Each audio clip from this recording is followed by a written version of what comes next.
this is the second step. Now, once you have discovered what county and state you want, and now that you have located the instructions for filing a claim, remember in the last video I stated you want to look for the instructions first before you actually acquire a list. Because if you acquire a list and you cannot be an assignee, then the list is null and void. So in this video, I want to go into detail of how you would create a checklist in order to file a claim. And I know that this may be a little ahead because you're probably like, where's the list? Where's the list? But you don't want to spend all your energy and time doing that if filing a claim is too hard to do. So what I like to teach my students first is to read thoroughly through the instructions.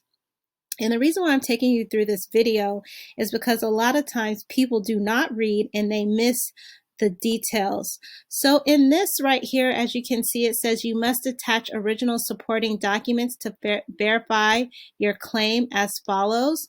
You want to read this section for every county. Now, some counties may not have instructions, and then some counties will just have a form with a list of instructions. Just for this county, they just give you details of what you should do. And I'm going to go over number 2 because this is if they were a claimant that wanted to file on their own. And so number 2 says you must submit original recorded documents supporting your claim. You must also submit a notarized verification that you are the person named in the document where you acquired title and provide proof of identity. You should also submit supporting documentation such as a utility payment, property improvement, repairs, receipts, and other types of documents to prove your claim. Now, I want to advise you, this is for the claimant. The reason why I'm going over this with you is because if they have the claimant do this, 9 times out of 10, it's a lot harder for the claimant to file theirself, which further lets me know that this is a good list to work. So I'm laying the foundation for you so that you can understand whether a list is good to work or not, okay? So this one is basically saying, okay, this is a good list because it's going to be harder for the claimant to file as opposed to me.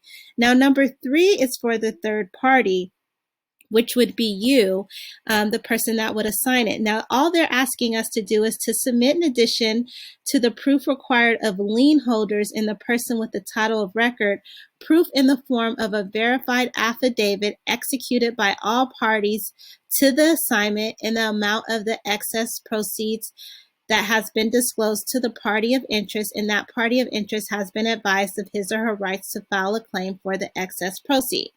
So pretty much all they're asking us to do is to submit a trust deed and an assignment. So with that being said, this looks like a list that I would want to acquire because they're not asking me for too much. Now, I've worked various counties, and some counties I just pass on because they ask me for social security cards, birth certificates, and a lot of times that can delay a process for a claimant, and it's another obstacle to get the claimant to do. So I try to work in counties that only require very minimal documentation. So with that being said, this whole video was to show you how to read the instructions to determine whether or not you want to locate a list or not. So in the next video, I'm going to show you in detail how to actually find the information that you need in order to file a claim with a list. So the next thing we're going to cover is the list and what are the things you need to do on that list in order to process a claim.